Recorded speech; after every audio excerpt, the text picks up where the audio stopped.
Stop using church intimidation, control and manipulation. Jezebel and all them spirits fall back, not trying to hear it. Go with Jesus, walk in peace. On your pew can sit that beast that we're fighting in the world. I'm that JC Supergirl, Jesus Christ, belt of truth, arm of God, I'm slaying you. Power of the word to a sword. MC Heaven rocks for her Lord. Thought they crept in unaware, didn't see the gatekeeper standing right there. Not getting down with your tactics, undoctrinal practice. Hi, everybody. God bless you. Welcome again to the Crystal Jones Show. It's the show that's all about life's balance. And I'm your talk show host, Crystal Jones. Thank you for joining us again. Let's get right to it. You can catch us weekly at bronxnet.tv on Optimum Channel 68 or Fios 2134. Also, you can reach me on YouTube and Facebook at the Crystal Jones TV Show. You'll be the first one to see all of the new episodes upload. Also on Instagram, you catch me at the Crystal Jones Show, and you can write me at the Crystal Jones Show at gmail.com. All right, today's news. Let's get into the news today. There's a lot of things going on, right? We're seeing people are really like panicking. I'm seeing so many homeless people like I've never seen before. And I got to say, the thing that surprises me sometimes is that I'm seeing people who are homeless from all different cultures. So, wow, that kind of says a lot as far as what's going on in society. You have people from every culture, every walk of life that are becoming homeless. Some of them, no doubt, the fact that things have shut down and whatnot. It's just, some people can't take it mentally, and it's causing them to lose focus. And you're seeing many that are carrying cardboard boxes, laying in front of churches for the night to go to sleep. And I mean, even downtown New York, Fifth Avenue, Madison, all of the big name places, you're seeing a lot of homeless people. And also you're seeing a lot of people who, they have their mental issues. And this is a big problem in America, is the mental issues. Because you have a lot of people who, a lot of times if they're in neighborhoods where they're not getting the sufficient amount of food or the proper food. Some areas, it's been noted that some supermarkets, the stuff that they sell is not healthy at all. So that's the thing. When you have, a lopsided economy where, certain groups of people are not paid well because their education has not, been beneficial to them. And this is the problem within, our communities. If people aren't educated well, how are they going to do as adults? They're going to, follow the same pattern that they saw coming up. So this is the problem with America, as well as other countries, is the poor people are the forgotten people. And that's a shame. I mean, it shouldn't be that. Everybody deserves to have, a successful life. So, a lot of people who are, have the mental issues are probably going to be the poorer people. Also, people that maybe return back from different wars and things like that, veterans. Some of them are not properly taken care of. When you come back from war and things like that, you need counseling. You've seen bodies blown up. You've seen children, killed and things like that. Those are not natural things. God didn't mean for that to happen here. This is something man-made. These wars and things like that are man-made wars. So you have people coming back from these wars, and all of these wars really are about fighting over land and greed and just a lot of unnecessary things that, cause a lot of chaos. So now you have communities full of people that have these problems. So they're going to do all kind of things that are not natural. All right. And of course, within the Black community, because it's going to be a portion of our people that are larger than the other cultures, then we're going to get blamed for everything that someone does that's not right. And they're going to put it on the Black people and say, well, Black people are doing this. Black people are threatening people, Black people, when that's not the truth. Because as a whole, that's not the Black culture. But we're going to be, of course, they're going to try to demonize us for everything that goes wrong and not take responsibility for the fact that it's because we have a lopsided economy. You know, we don't have a lot of fair things as far as housing and things like that. We're redlined. They don't want us in certain communities, and it's true.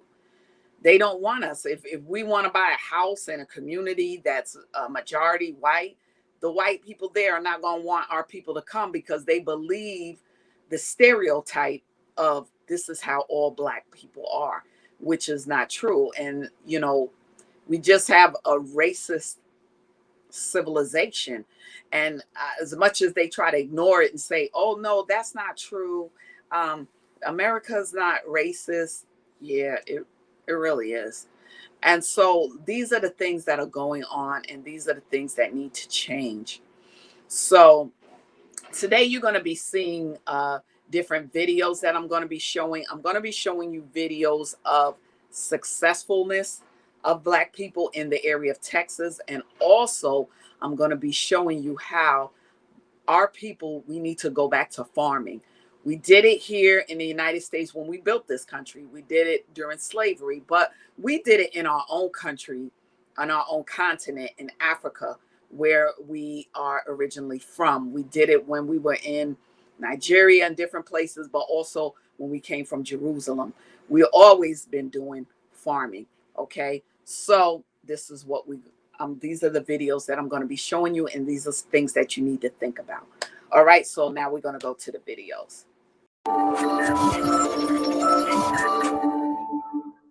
Hello and welcome back. In this Black Excellist presentation, we will highlight the top 10 richest zip codes for African Americans in the state of Texas. Welcome to blackexcellist.com, the site where we share Black excellence, opulence, and affluence. Our mission is to inspire you as we enlighten you. African American neighborhoods or Black communities are types of ethnic enclaves found in many cities throughout the United States. Wealthy African American homeowners have gravitated to these affluent neighborhoods in pursuit of lower crime rates, better schools, and Black American neighbors who share their socioeconomic demographics. Today, we will zoom in on Texas and take a look at communities and zip codes that have populations of at least 30% African American and that have a median household income greater than $50,000. Also, bear in mind that cities contain multiple zip codes, and zip codes can span over multiple cities or even counties. Nonetheless, our data analytics have pointed us to these impressive Texas neighborhoods and zip codes where African Americans are succeeding in terms of income, home ownership, and academic achievement. Other important indicators that our researchers factored in include cost of living, economic equality, and livability. In this original Black Excellist video, we will be featuring the top 10 hottest zip codes and most affluent Black communities in the state of Texas. So without further ado, let's get started.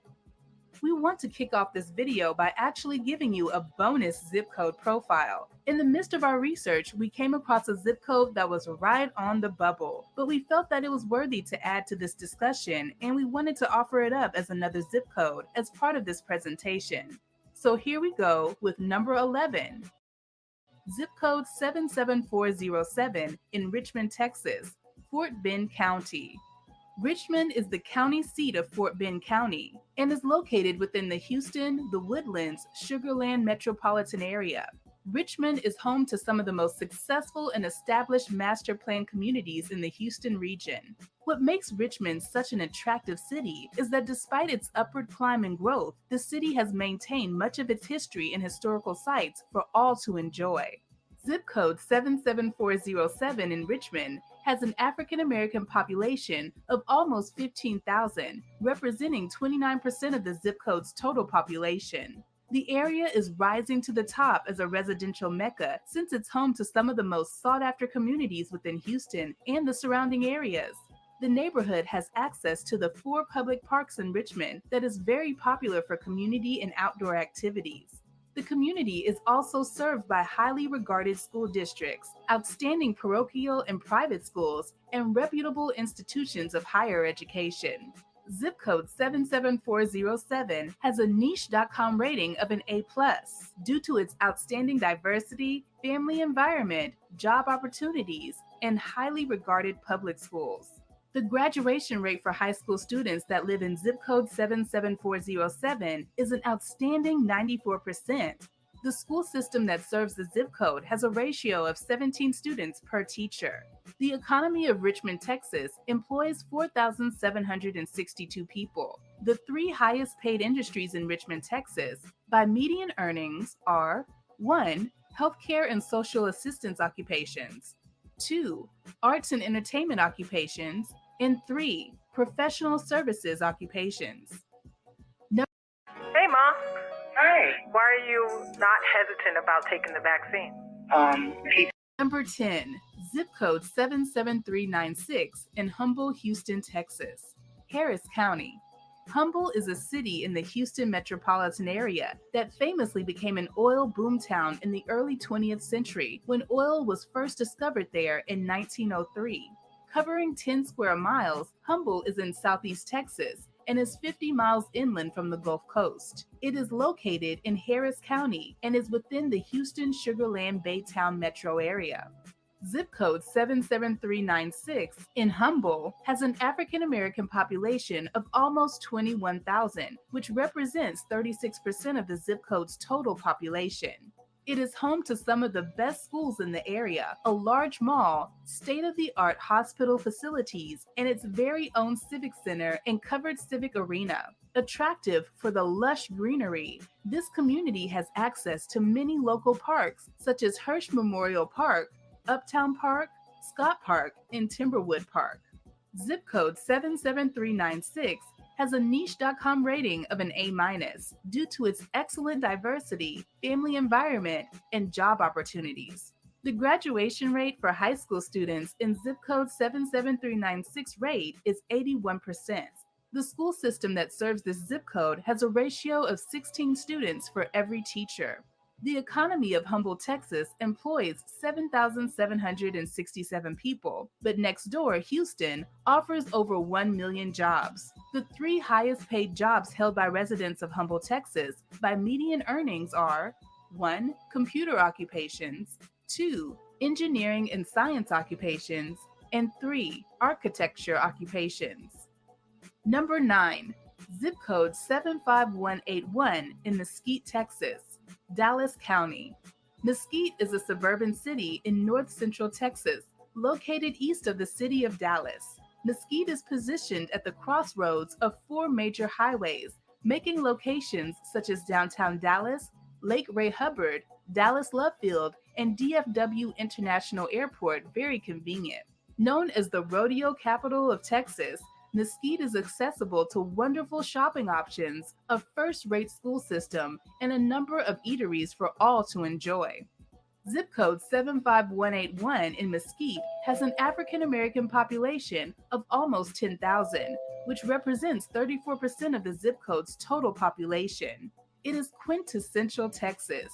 If you're into the cowboy boots and spurs, then you'll feel right at home. However, if you are more on the arts and culture side, then you can satisfy your performing and visual art urges at the nearby Mesquite Arts Center. Zip code 75181 has a niche.com rating of a B+ due to its great diversity, family environment, and cost of living. The graduation rate for high school students living in Mesquite, Texas is 87%. The school system that serves this zip code has a ratio of 16 students per teacher. The economy of Mesquite, Texas employs 69,482 people. The 3 highest paying industries in Mesquite, Texas by median earnings are 1.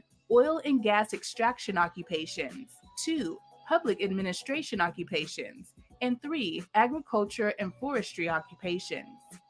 Number 8, zip code 76123 in Fort Worth, Texas, Tarrant County.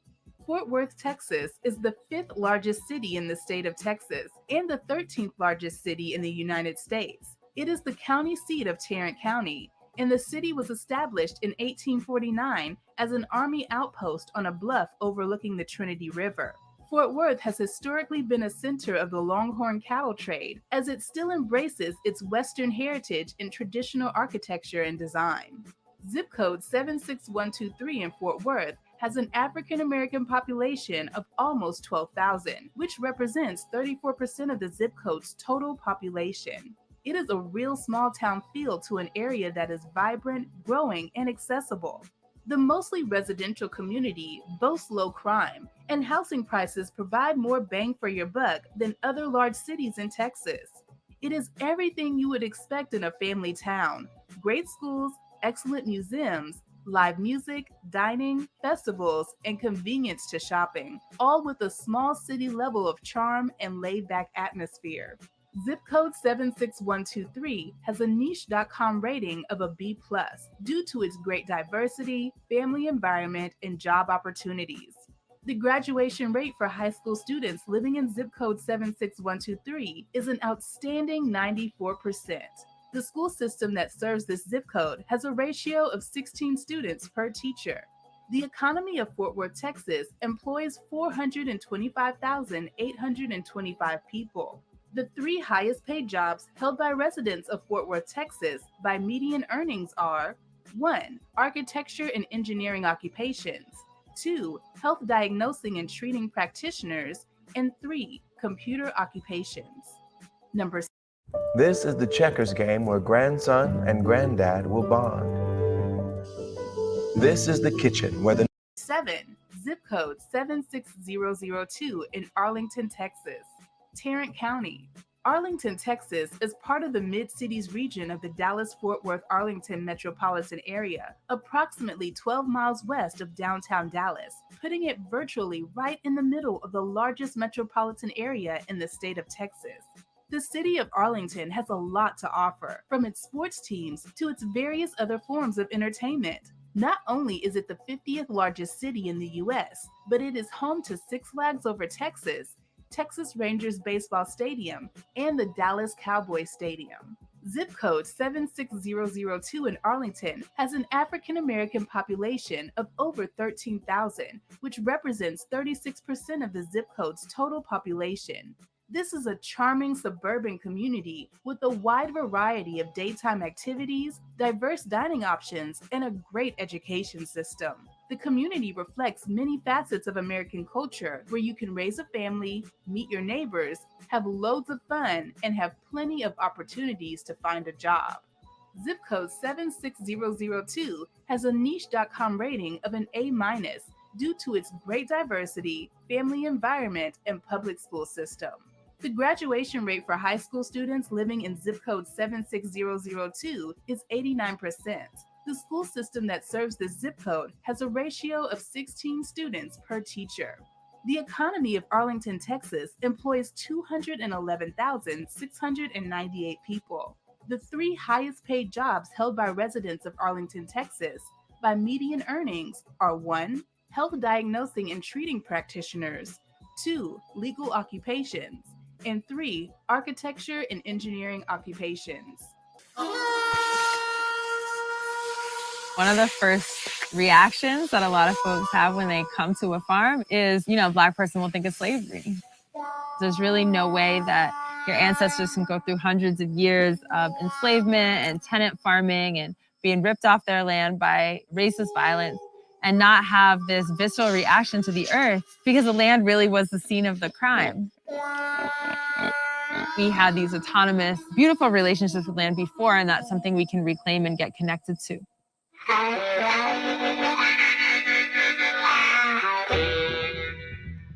Black farmers have historically been missing from narratives about farm life. There ain't nobody gonna push me off my land. From Hollywood films, if you build it, he will come. to PSAs in the 2000s.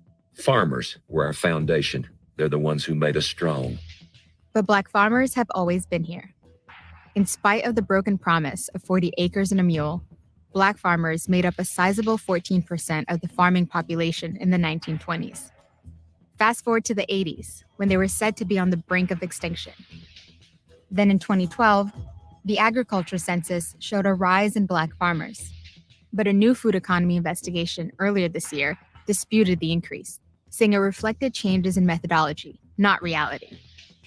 One thing is certain, there's been a rapid decline in the number of Black farmers over the past century, and there's no shortage of reasons why. Widespread USDA discrimination against Black farmers who needed loans and assistance, as well as Black land taken or lost through force, local corruption, and fractured land titles all played a role. Now, with the case for reparations gaining traction in Congress and among Democratic presidential candidates, the history of Black farmers and land loss is receiving new interest. Come on, kiddies. Y'all want some to eat? The family of Ernest Vines, a retired auto mechanic and former farmer, is among the many Black families in the rural South who have lost land. This house right here, this was my great-granddaddy and his wife. This is where I was born at. I was born right there. I was born in 1947.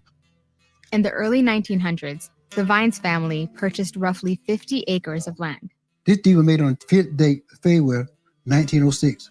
Oscar Vine was my granddaddy, and they purchased this land from the Dawson, and they purchased it for $750. They first started losing property in the late 1930s, when a white neighbor claimed 14 acres of their land. Vines' father tried to fight it in court. This is my father right here, and everybody say he favored me. But I know my father started going back to court in the 30s because of the land had been taken away from him. And so my oldest brother, he would tell me my father would go up to the courthouse and come back with tears in his eyes, saying what people done and how they could do things, how they could do things and get away with it. And he died unhappy with a heart attack. And I believe that's what really put a lot of stress on him. Over the span of 70 years, both him and his father dealt with land disputes that cost the family half their property. He went to Holy Hill, and he's not the only one in this area that happened to him. A lot of people ain't here to tell this. People might not think this is not real, but it is real. It was a color code thing. And that's why a lot of Black farmers couldn't make it. And that's why a lot of them left and went to the city, because it was not fair what they were trying to do. Unable to get a farmer's loan and keep up with court fees, Vines took a step back from farming in the early 1980s. Several years ago, him and his wife found a way to keep the land in use.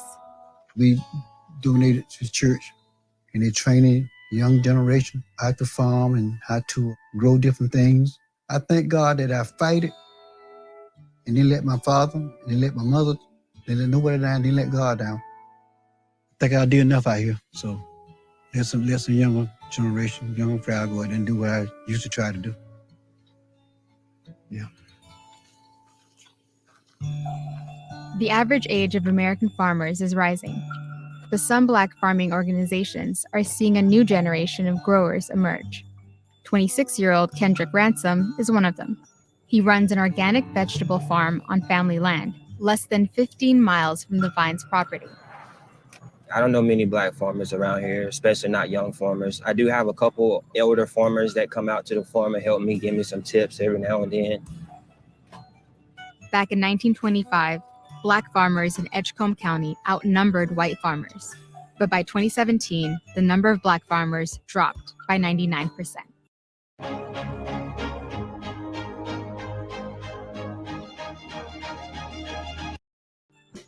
Where y'all at? Ready for breakfast? When people think of a farmer, I believe they think of a poor peasant, someone that's uneducated, just of the land, just likes to get dirty. I don't really think people really grasp the significance of farming and the role of the farmer. What's up? You sleep good? I got into a bunch of trouble when I was younger, and I started driving dump trucks, and I started breeding dogs, and then later on became the agriculture piece. That was more so like an awakening for me, you know, it was more so of a calling. I got a lot of weird reactions. Folks just couldn't wrap their minds around it, and it was just like, farming? This guy wants to be a farmer? You was in the bathroom, baby.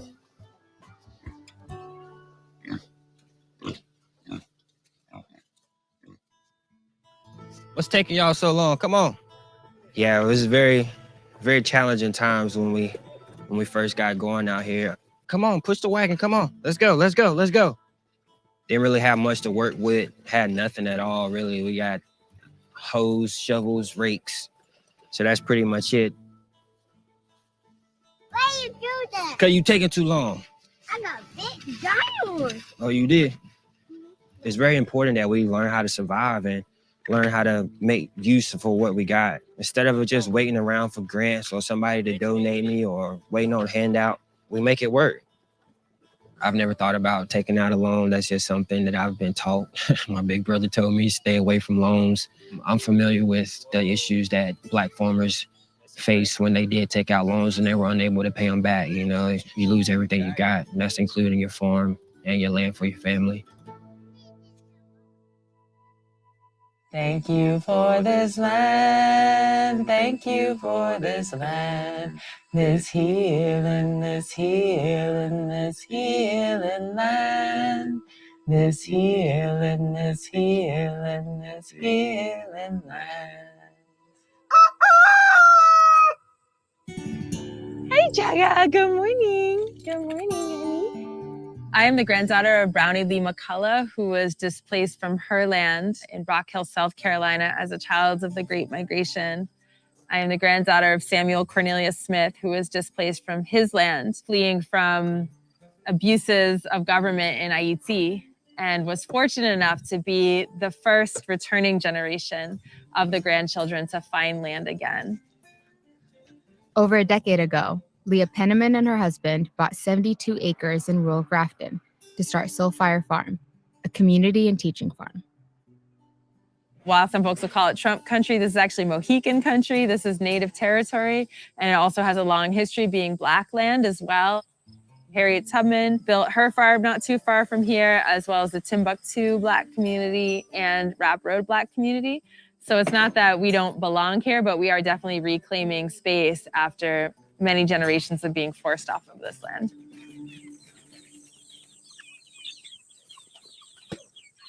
Last year, more than 1,000 urban and rural growers of color attended workshops at Soulfire on everything from organic gardening to food justice. Soulfire also launched what it calls a Reparations Map, where people with the means can locate farmers of color to donate to. The Reparations Map is a people-to-people land and resource redistribution project that matches up Black and brown farmers to folks with privilege who want to support their projects. 1, 2, 3, 4, 5, 10, 15, about 70. Okay, so we have currently around 70 entries into the Reparations Map. We do a lot of uprooting racism trainings for white-led organizations and in white spaces, and the Reparations Map is one of those what you can do kind of things that most people have the ability to engage with, at least at some level. These projects have received anything from, a few $1,000s to an entire parcel of land for their project so that they could go forward with their plans to feed the community. We're situating it as a remedy, one remedy to the long legacy of land theft and dispossession. I think when you frame it as charity or funds, you're leaning into this idea of the worthy and benevolent donor doing the right thing for the community. But this is really about justice and fairness and correcting a past harm. Come on, Chaga. Come on. Okay, so as we saw the two videos, okay, get in these communities of Black and brown people that are on the rise, doing well, like we saw in Texas. And also, when you see all these companies, they're buying up all of this land and property, all of these lands and things like that. They're going to start trying to have control over the food. So wake up, and let's put our monies together and let's get our properties and land. You could start with small, properties that are very cheap, and maybe you and family members or whatever, you can start your own, gardening and stuff like that. Because as things get crazy, I know they're saying things are opening up and all of that, but there are other things on the horizon as well. So don't believe that everything is just going to be smooth running, because it's not. But the thing that we need to do is get ahead of it. Let's make sure we have food for our people. All right. So you saw those 2 videos. Think about it, reflect, share. Okay. All right. So the next thing, on a sad note, we're going to be talking about, every week we do the missing youth, and we want to try to get them back to their families. The first person on the missing youth list we have is Legacy Frutel. Okay, she is 14 years old, right? I'm waiting for this to come up. Sorry. She's 14 years old. She's a female. She's a Black female. Her eye color is, her hair color is brown. Her eye color is brown, I'm sorry. And her height is 5'2", and she weighs 130 pounds. All right. Like I said, her hair color is black. All right. So if you see her, she's 14 years old, please contact the police so that she can get back home to her family. They're looking for her. It's a 14-year-old teenager that's missing. Okay. Her people are looking for her. All right. Now, the next person we have up is Stefan Nieves. All right. He is 17 years old. All right. But he's still considered, he's still a youth. All right. So Stefan is 17 years old. He's been missing since April the 8th of this year, 2021, from Poughkeepsie. All right. Poughkeepsie in New York. He is a 17-year-old male. He's Hispanic. His hair is brown. His eye color is brown. His height is 6 feet tall. He weighs 220 pounds. If you see him or you know anything about his disappearance, please get in touch with the police, the local police station, and let them know you saw them from the missing and exploited children's list. All right. And the last person I have today is Mahigni Stewart. Okay, Mahigni Stewart. She has been missing since May the 4th of this year. All right, she's 16 years old. She's missing from New York, New York. She's a Black female. She has black colored hair, brown colored eyes. She's about 5'3", and she weighs in at 124 pounds. Please, if you see these children or you know anything about their disappearance, please, y'all, get in touch with the police. Their families are waiting for them. They want to see them return back to them. All right. If it were your family member, you would want that to happen. You would want somebody to notify you and let you know what's going on with what they've seen of your loved one. And these are young people. So please get in touch with the police for missing and exploited children. All right. All right. Now, today, on a happier note, we're going to go to Spotlight on our youth. Today's youth is Jahlil Jackson. All right. He's the 13-year-old CEO of Project I Am. Let's go to his video. So blessing bags are basically a bag full of toiletry items, like soap, tissue, socks, and we came up with the name because the items in the bags are blessing and they're in a bag, so why not call it a blessing bag?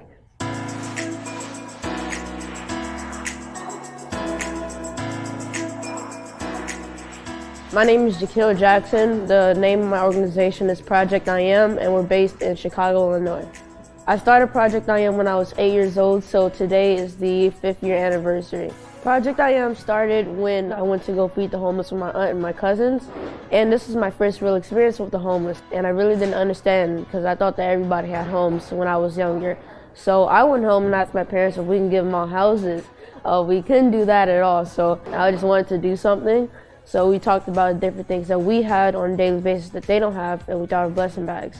So today we're going to be doing a bag stuffing. That's what you see behind me. Last year in 2020, we started doing virtual packing parties. I had the idea before COVID so that we can get people around the world to be involved. What it means to me to get other kids involved is everything. My goal with the organization is not only to help the homeless and build awareness, it's also to show other kids that helping others and being involved in their community and doing good in the world is actually cool. And that's why I try to inspire the youth with, to get them involved in their community. So it means everything to actually see one of my goals come to fruition.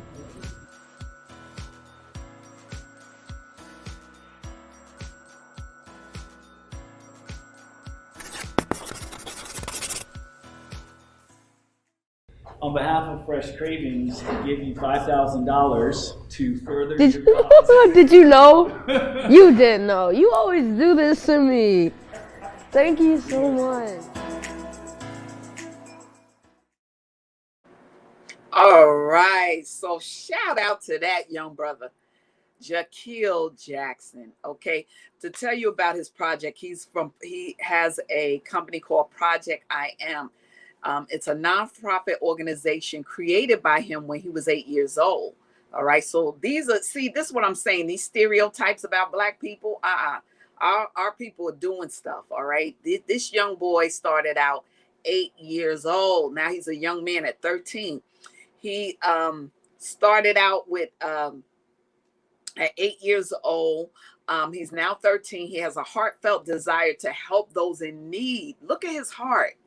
After helping his aunt distribute food to the Chicago homeless, he knew that he wanted to do more to make a difference. It quickly became Jahlil's mission to build awareness of homelessness and to help the homeless population by offering them what he calls blessing bags, a giveaway filled with wipes, socks, deodorant, hand sanitizer, granola bars, toothbrushes, toothpaste, bottled water, and more. Jahlil Jackson has set and surpassed many goals in his young life. Distributing his blessing bags to the homeless has been one of his biggest achievements thus far. In just a few years, Jahlil's efforts have impacted 50,000 men, women, and children across the world. Along with the help of friends and family, Jahlil has organized distribution to those in need in Chicago, Los Angeles, Oklahoma, Washington, D.C., Atlanta, Virginia, Idaho.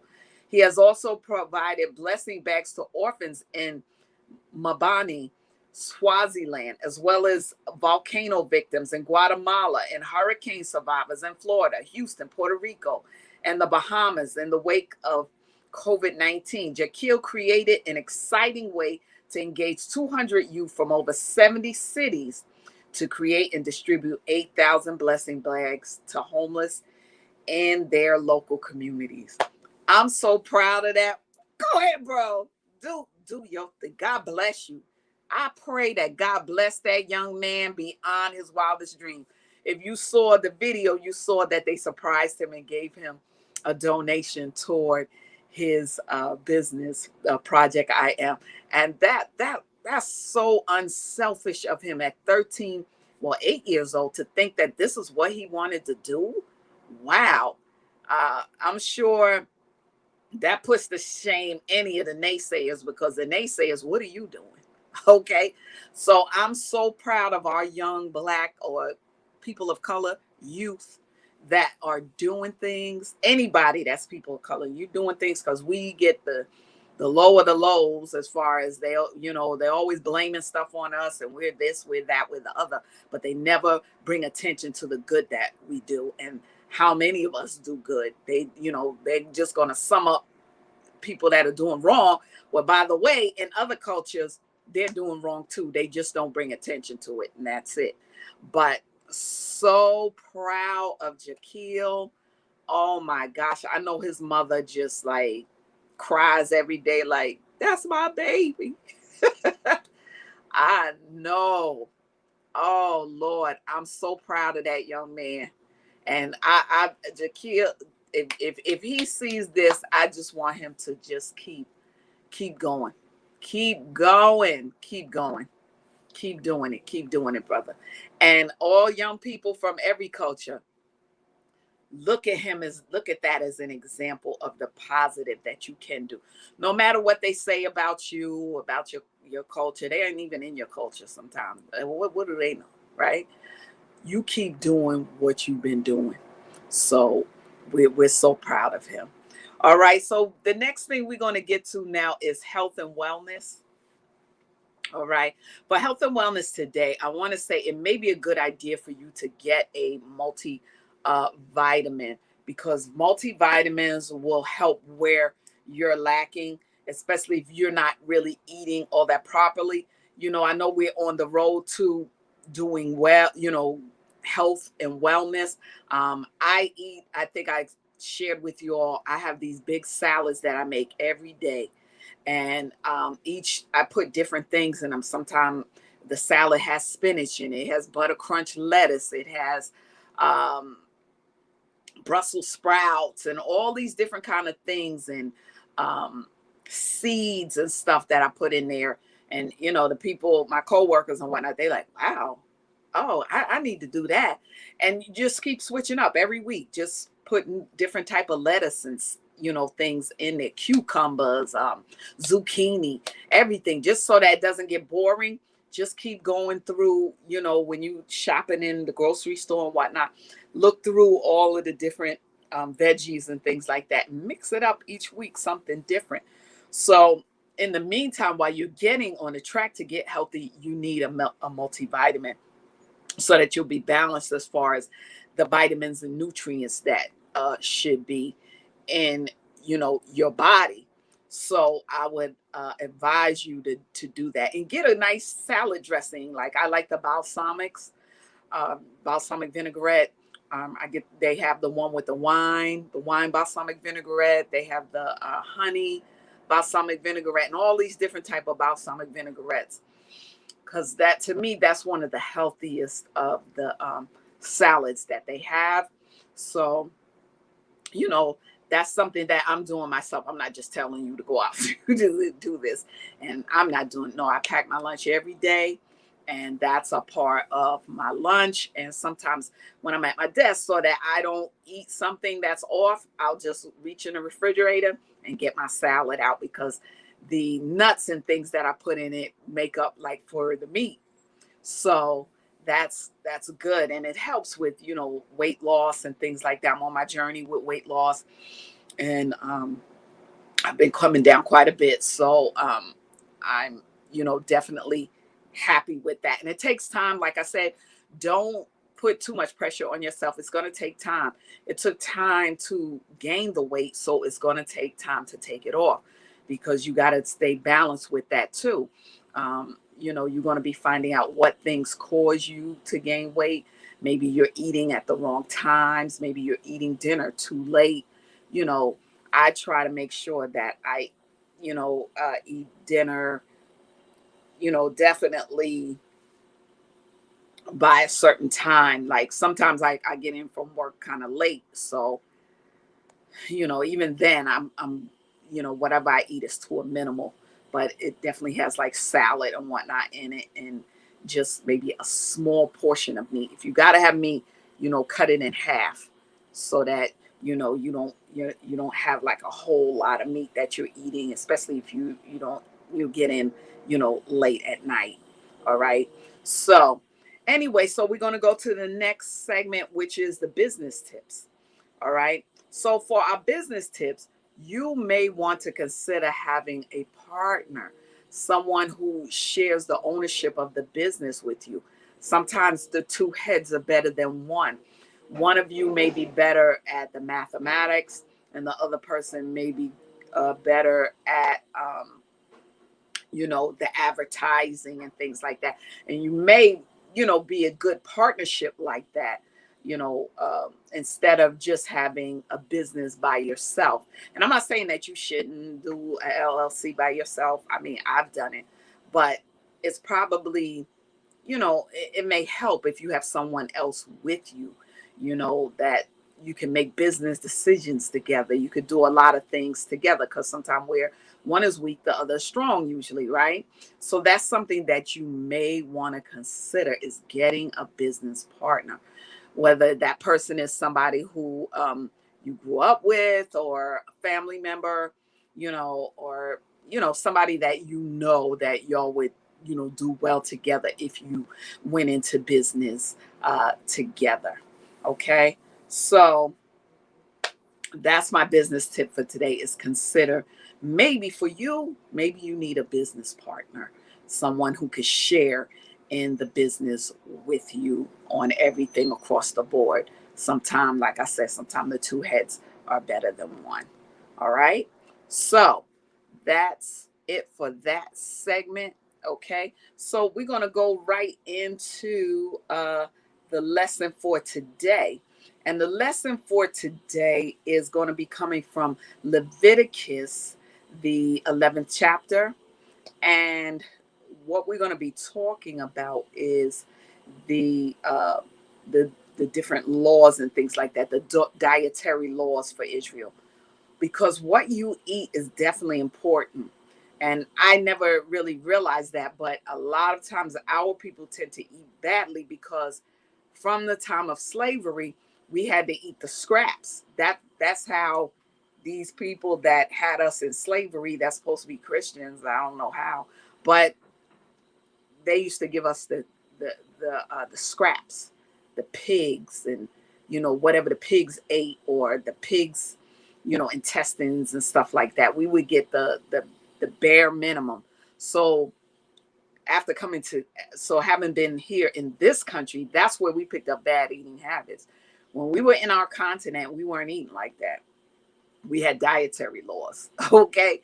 So now Leviticus talks about, it says, and the Lord spake unto Moses, this is Leviticus, the 11th chapter, saying unto them, speak unto the children of Israel, saying, these are the beasts which you shall eat among all the beasts that are on the earth. Whatsoever parteth the hoof, and is cloven-footed, and cheweth the cud among the beasts, that you shall eat.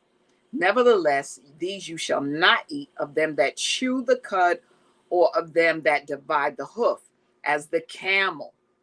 Okay, because he cheweth the cud, but his hoof is not divided, he is unclean to you. And the coney, because he cheweth the cud, but divideth not the hoof, he is unclean to you. And the hare, which is a rabbit, because he cheweth the cud, but divideth not the hoof, he is unclean to you. And the swine, pigs. Can you imagine? They had us in slavery for all those years and were feeding us stuff that was, against our dietary laws, right? So, that's crazy. That is really crazy. So, the swine, right? Whenever I used to eat pig, which I don't anymore, but whenever I would eat pork or something like that, I would get a headache, and it just didn't. It would never do right with my body, and that's why, because God knows that these particular animals and things like that, they're not good for you, because with them, however they digest their food and all of that kind of stuff, which is what it's talking about here. They chew the cud and stuff like that, or how their hoof has a lot to do with the digestive system of that animal. Okay, so this particular animal I'm talking on today is because we need to get away from eating this pork, because it's just not good for us. It causes high blood pressure. I don't care what you pour on it and all of that kind of stuff. That stuff is not good. It really is not. So I've come away from eating pork, because it makes me sick, in my body. Like I said, the headaches, just my whole body just doesn't feel right, whenever I've eaten pork. All right. So These are things you need to think about. This is why we as Israelites have dietary laws. We have to have dietary laws, all right? Because what you eat is very, very important. We cannot just eat anything. These other foods they're talking about here, the rabbit and all of these kind of stuff. The hare is the rabbit, right? And they're talking about the the camel and all of this kind of stuff. Some of those things are just not good. All right. Now, it says also, of their flesh you shall not eat, and their carcass, don't even touch it. It's unclean to you. These shall you eat of all that are in the waters, whatsoever have fins and scales in the waters, in the seas and in the rivers you can eat. Because there are some fish that eat the garbage off the bottom of the ocean. We're not supposed to really eat that. All right. And all that have not fins, you hear what it said? It said fins and scales, and in the rivers you can eat.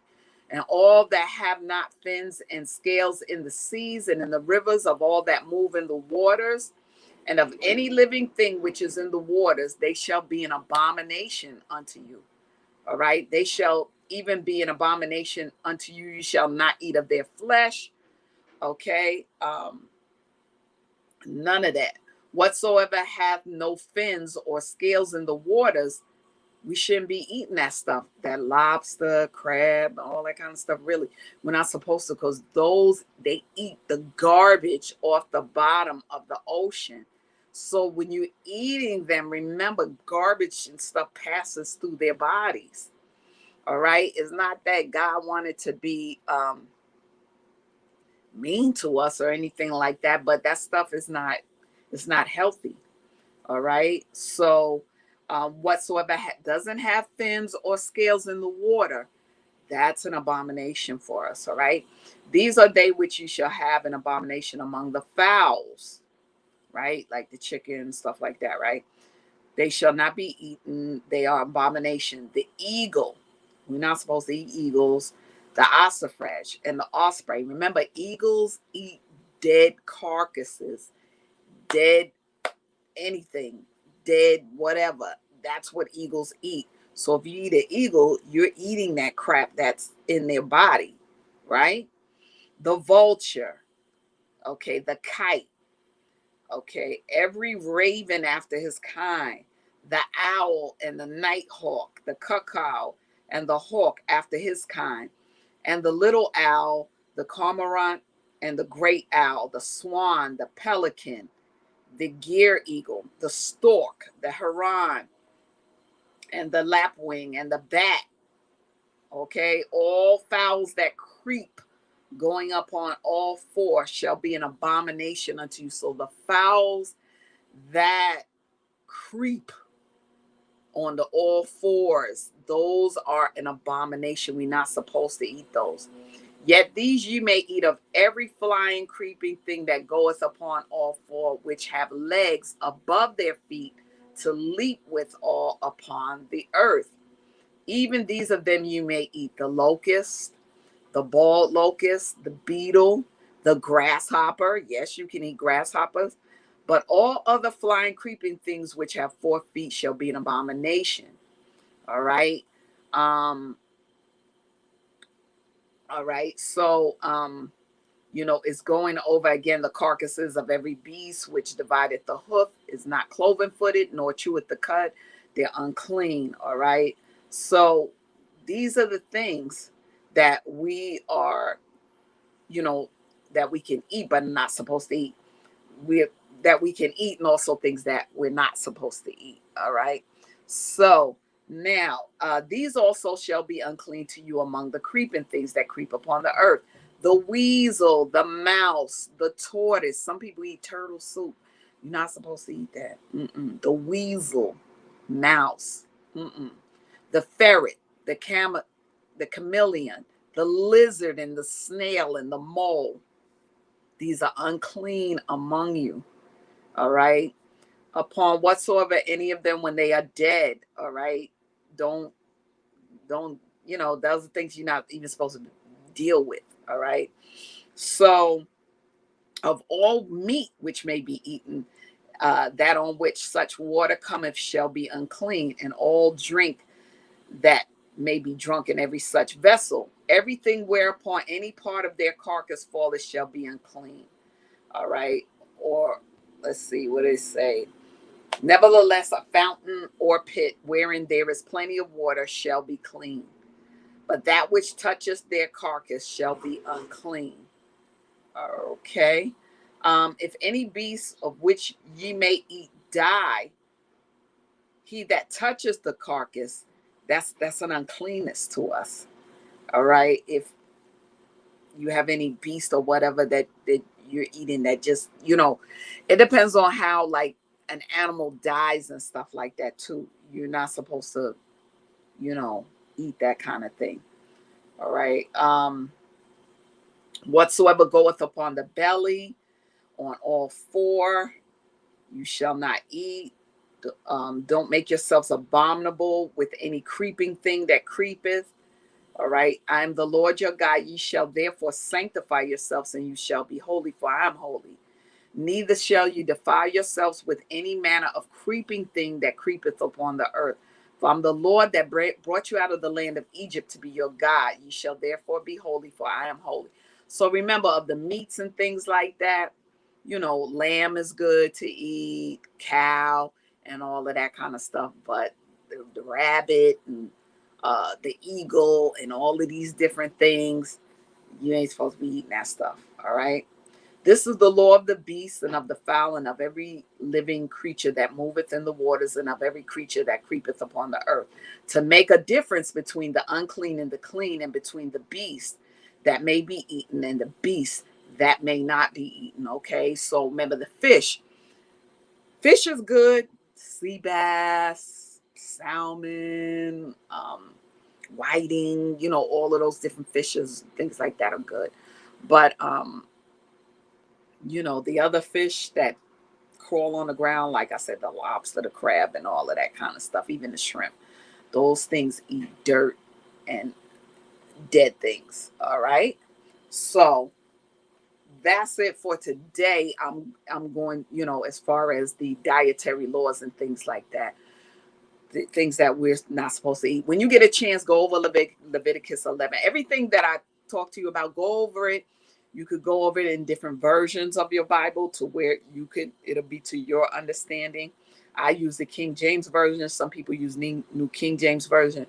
But go over these things, because let me tell you, when you eat the wrong food, it messes with your system. Okay. All right. So thank you all for joining in for the show. God bless you.